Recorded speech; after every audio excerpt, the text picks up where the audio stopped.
신이 사랑한 예수, 복음의 그리스도. 오늘은 55강입니다. 주제로 희생 주제에 계속해서 말씀을 좀 드리면요. 마태복음 21장 34절에 포도철이 가까워지자 그는 자기 몫의 소출을 받아오라고 소작인들에게 종들을 보냈다. 우리가 종종 잊고 있는 사실이 있는데, 복음서에서 종은 누구일까? 바로 종은 주인이 보낸 종입니다.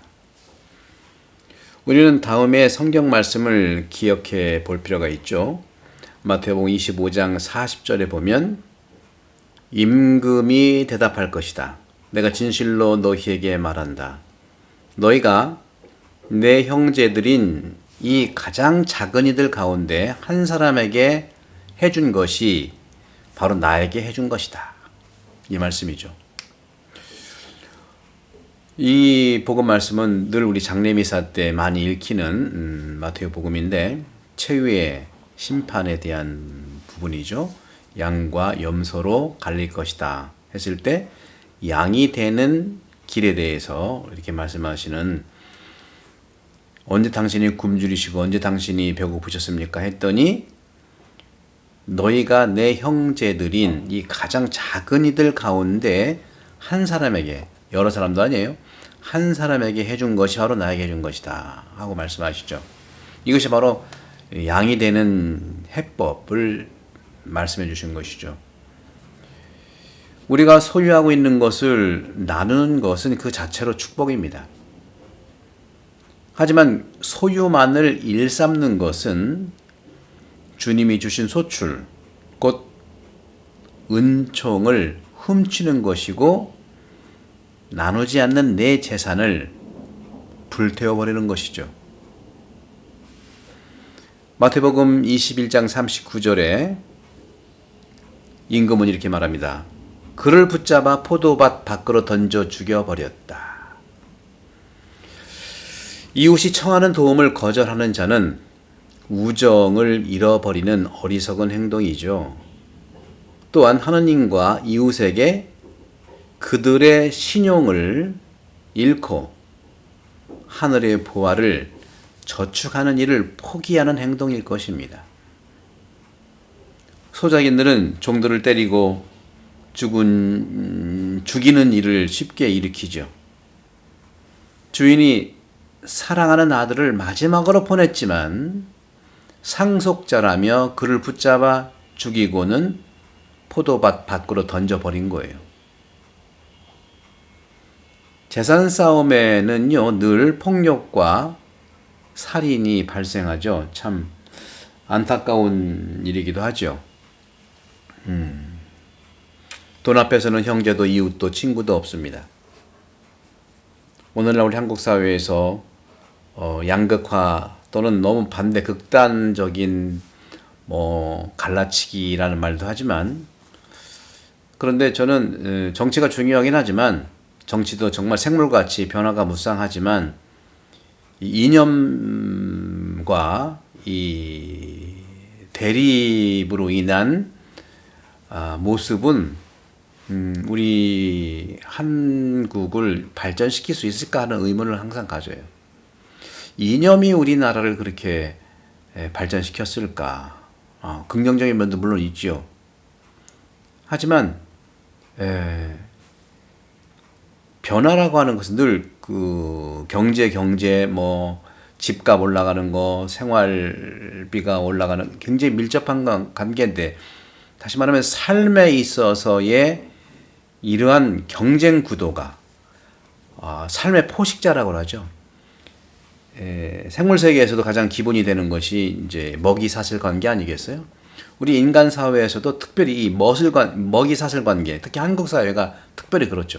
먹이 사슬 관계에서 이념도 영향을 주지만 이념보다 가장 중요한 것은 먹이 사슬 관계에서 재산뿐만 아니라 먹이에 있어서 갈등과 포식 관계, 일종의 다단계가 계속 이루어지고 있는 거예요. 그것이 수직적인 면에서 상당히 먹고 먹히는 관계에서 한국은 정말 벗어나야 되지 않겠는가 하는, 그러기 위해서는 첫번 종교에서 종교의 창시자의 그 경전으로 돌아갈 필요가 있습니다. 우리나라는 가능성이 있어요. 중국이나 일본보다는 우리나라는 정말 종교적 심성에 뿌리를 두고 있기 때문에 그런 것이죠. 불교 1000년, 유교 1000년, 그리고 그리스도교 지금 300년째 가고 있고, 그것이 1000년 지배했지만 1000년은 끝나는 것이 아니라 1000년의 불교와 지금 2000년째 살아가고 있고, 1000년의 유교가 지금 2000년째 살아가고 있고, 불교와 유교의 또 바탕이라는 것은 우리 근본 한국인의 심성 안에서, 보자기 심성 안에서 유교, 불교가 같이 포함되어 있고, 거기에 그리스도교가 얼마나 우리 한국적 불교와 한국적 유교와 또 우리 보자기 문화라고 할 수 있는 이런 한국 깊은 심성과 만날 때 우리 한국의 그리스도교도 건강해지고, 그것은 서로 먹고 먹히는 먹이 사슬 관계를 끊어버릴 수 있는, 오늘 제가 말씀드리는 이 희생의 숭고한 가치가 우리를 발전시킬 거고 살릴 거다. 살리는 것이 중요한 거 아니겠어요? 살리는 거. 그런 점에서 이 복음은 굉장히 중요한 부분이죠. 이 복음은 한국 사람들의 심성을 다 담아낸다고 저는 믿는 것이죠. 보십시오. 소작인들은 종들을 때리고 죽이는 일을 쉽게 일으킵니다. 이게 먹고 먹히는 먹이 사슬 관계에서 그렇지 않습니까?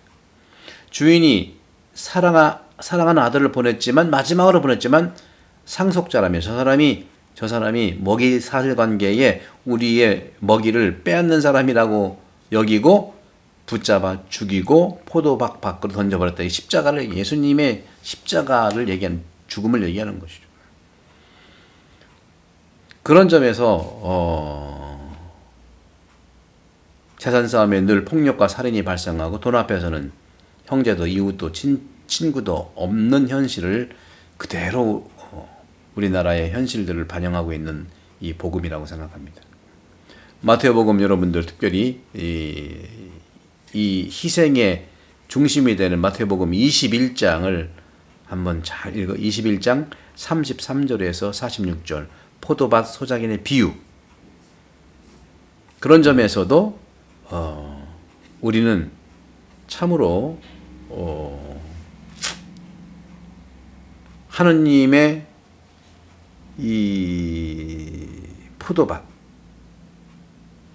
하느님의 이 포도밭 주인은 그렇기 때문에 그렇게 그 먹이 사슬 관계에서 싸우고 있고 죽이고 있는 이런 관계 속에서 포도밭 주인은 돌아와 그렇게 종들과 상속자를 죽이는 그 소작인들을 없애버린다는 것이죠.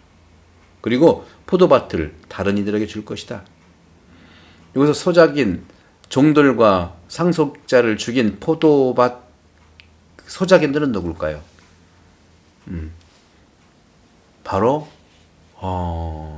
그룹이면 그룹, 개인이면 개인, 먹이 사슬 관계에서 최고의 위에서 독식하는 자들이죠.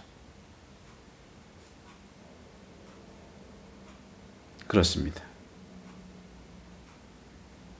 포도밭 주인은 돌아와 그 소작인들을 없애버리고 포도밭을 다른 이들에게 줄 것이다. 하느님의 은총은 이웃을 버리고 재산을 챙기며 그들을 죽이는 소작인들에게 항상 즉시 움직이지는 않습니다. 이게 이제 우리가 답답한 거죠. 종교인들이 그래서 계속 우리는 뭐 당하기만 합니까 하는 것 같지만, 즉시 움직이지는 않지만 그것은 바로 기회, second time,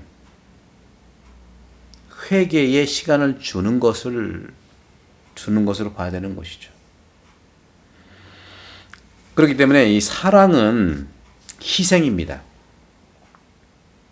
고대 로마 법은 사람들이 소유하는 개인 재산을 사용하고 활용할 권리를 주었습니다. 하지만 요한 금구 성인, 요한 크리소스토모 성인에 따르면, 설교를 아주 잘해서 금구라고 그랬습니다. 그리스도인에게 그것을 제한할 필요가 있다는 것이죠. 재산이 우리의 것들이라면 그것은 바로 하나님으로부터 온 것이기 때문에 잘 사용해야 된다는 것이죠. 우리 지난주 복음 연중 21주일의 복음 좁은 문으로 들어가라고 했잖아요. 그죠? 좁은 문으로 들어가도록 힘써라고 많은 사람들이 좁은 문으로 들어가라고 하랬지만 그렇죠? 못 들어갔다. 네, narrow gate. The meaning of a narrow gate. 좁은 문의 의미가 뭐냐? 좁은 문은 말 그대로 좁은 문이기 때문에 많은 물건들을 내려놓고 들어갈 수밖에 없어요. 내가 평소에 가졌던 모든 재산을 가지고 그 좁은 문 들어갈 수가 없어요. 얼마나 내가 내려놓느냐 하는 것이죠. 그리고 그 좁은 문은 문이 열려야 되는데 그 좁은 문이 여는 방법은 바로 구체적인 바로 옆 사람, 이웃 사람과의 관계 속에서 접촉해서 열리는 문인데 그 이웃과의 관계에 접촉해서 열리는 문이라는 것은 특히 가난한 사람들, 그렇죠? 예수님으로 본다면 여인들, 과부들, 고아들, 그리고 죄인이라고 생각하는 사람들, 뭐 회개한 바리사이, 뭐 율법학자 중에서도 그런 분들, 뭐 이런 거. 그리고 부정적인 삶을 산다고 낙인 찍혔던 사람들, 오히려 그분들은 아무 자기 소유의 곳이 없어요. 그래서 이런 비유를 보게 되면 이 비유를 어떻게 삶에 적용해서 새롭게 알아들을까 하는 것이죠. 하느님께서 무슨 생각이신지 세상과 사람들로부터 필요한 무엇인가를 요구하느냐 하는 것이죠. 따라서 이 비유의 핵심은 도대체 어떤 열매가 하늘에서도 가치가 있고 땅에서도 무엇이 그것을 줄 수 있나 하는 걸 담고 있는 겁니다.